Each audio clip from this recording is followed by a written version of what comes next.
Путешественники в очередной раз сдали свои временные документы на продление, прогулялись по лесу в окрестностях Софии и побывали на очередном заседании суда по делу о предоставлении им статуса беженцев.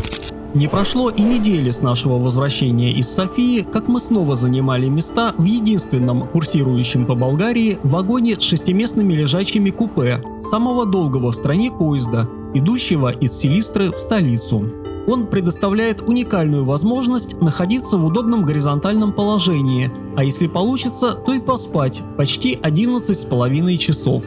Но приезжает в Софию слишком рано, задолго до открытия актуальных для нас госучреждений. А оказались мы здесь снова по делам, связанным с тянущейся уже почти 3 года процедурой запроса и ожидания политубежища.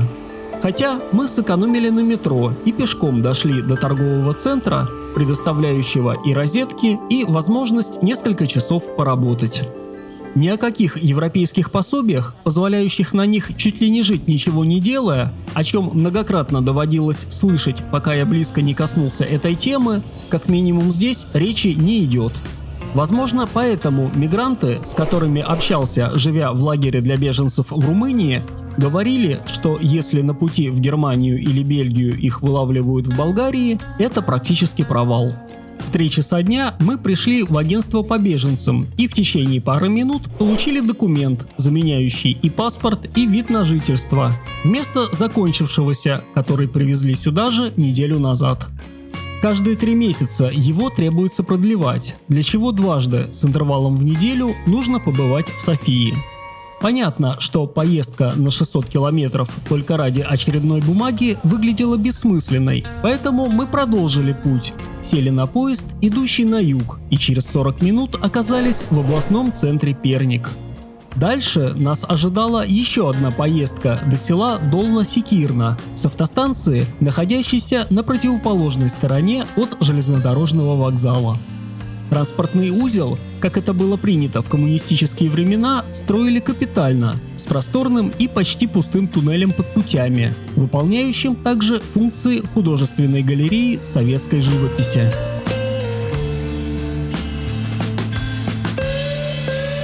Мы живем в стране уже несколько лет и видим, что болгары стараются сохранять свои традиции, причем относятся к ним не как к чему-то такому экзотическому из других времен и эпох, а скорее как обыденности, части повседневной жизни. Автобус привез нас в село Долна-Секирна, появившееся у подножия горы Ирулска в 13-14 веках.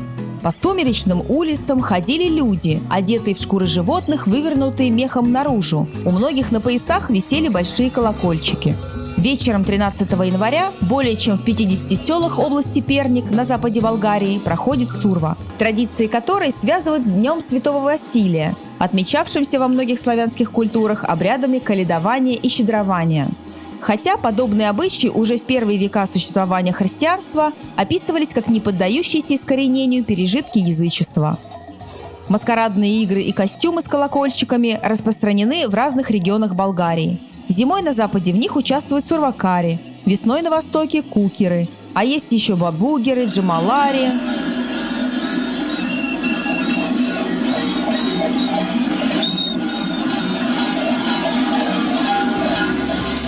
С течением времени традиции менялись, обновлялись, но многое в них оставалось неизменным. Группу сурвакар возглавляет Балюкбашия, воевода обязательно с мечом, а в Долна-Секирна еще и со свистком. Ритм ритуального танца задает тупанджията – боем в барабан, традиционный инструмент на многих болгарских праздниках. Раньше сурвакарами могли быть только неженатые мужчины и подростки, но сейчас в играх участвуют все – дети и пенсионеры, мужчины и женщины. Вновь громко зазвенели колокольчики, которые могут весить под 30 килограммов, а то и больше. Их главная задача – своим шумом изгонять как можно дальше злые силы и прочую нечисть. Аналогичная функция и у горящих факелов. Довольно часто сурвакари сами шьют свои костюмы, а вот изготовление колокольчиков доверяют занимающимся металлообработкой мастерам, и в дальнейшем эти шумные предметы могут передаваться из поколения в поколение.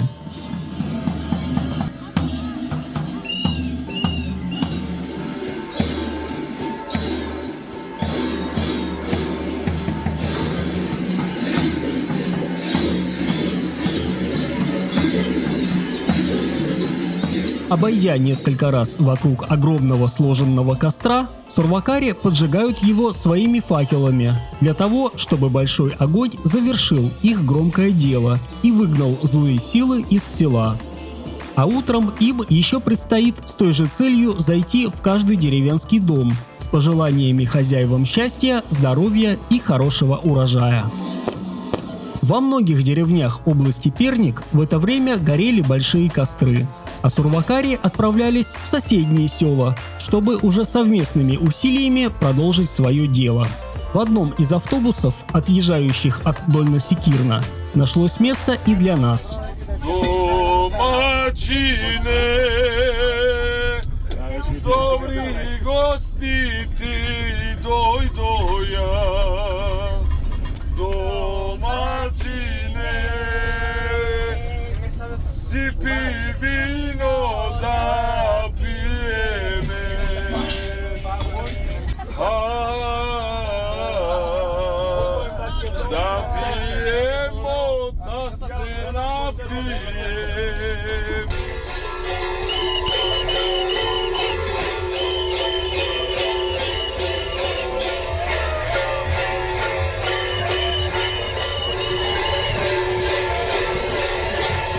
В этом году гостей принимали сурвакари из Еловдал, села, расположенного в километрах в 10 от Долна-Секирна.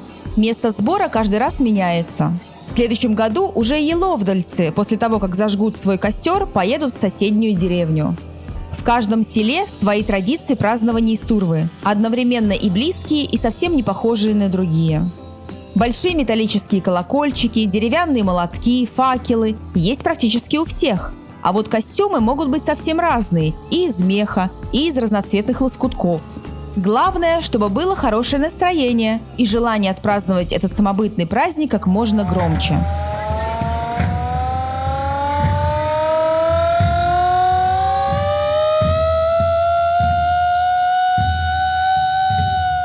И уже совершенно не важно, какой у тебя возраст и пол. Хотя раньше в играх принимали участие только неженатые мужчины, которым доставались роли всех традиционных сурвакарских персонажей, в том числе и невесты.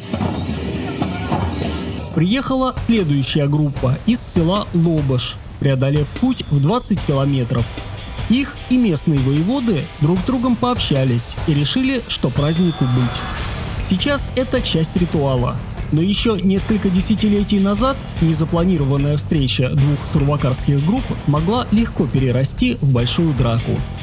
К счастью, этот элемент традиции остался в прошлом, но другие, более мирные, продолжают сохраняться, видоизменяясь со временем. И если у сурвакарского попа и 100, и 200 лет назад в кадиле вполне мог оказаться острый перец, то фейерверки, которыми сопровождается праздник, можно считать более свежими веяниями. А вот медведя в Болгарии намного проще увидеть именно здесь, а не подниматься для этого в Родопы или на Старопланина, где они все еще обитают.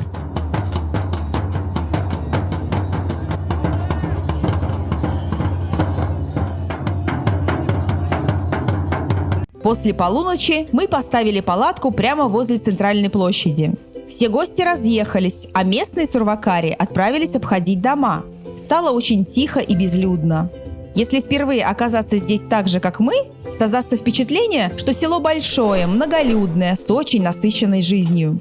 Но на самом деле тут идут те же процессы, что и во многих других деревнях. Они пустеют, стареют и вымирают. Жизнь меняется. Что-то, как сельский уклад, устаревает, что-то, наоборот, появляется. А что-то, как традиция праздновать сурву, остается неизменной. И каждое 13 января многие горожане приезжают в села, в которых жили их родители, бабушки и дедушки, для того, чтобы, как и они когда-то, принять участие в этом необычном празднике.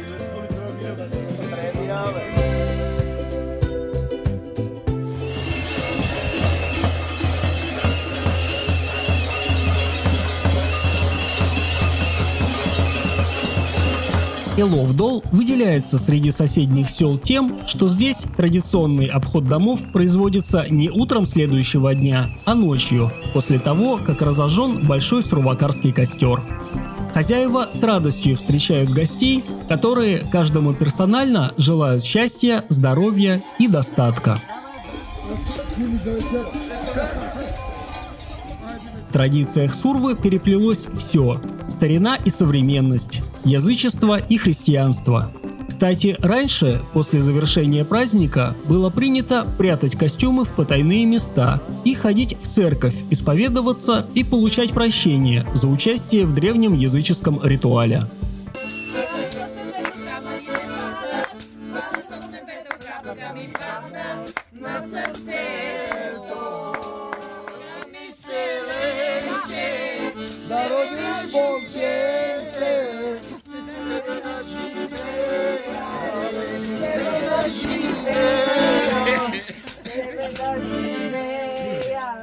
Время приближалось к обеду, а на улицах по-прежнему можно было встретить сурвакар, уставших, не выспавшихся, но явно с удовольствием выполняющих свою миссию по изгнанию злых сил из всего села.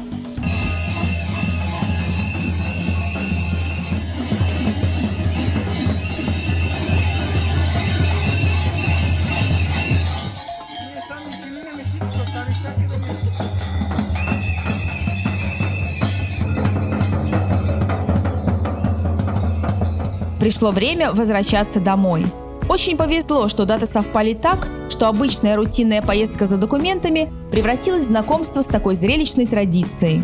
Впрочем, у нас всегда так получается. Шла вторая неделя после Дашиного судебного заседания.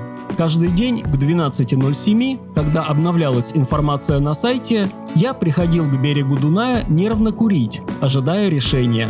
И в пятницу оно появилось. На 10 страницах суд подробно рассмотрел Дашины аргументы об опасениях возвращения в Россию из-за активной антивоенной позиции и в результате отменил ранее полученный отказ в предоставлении международной защиты.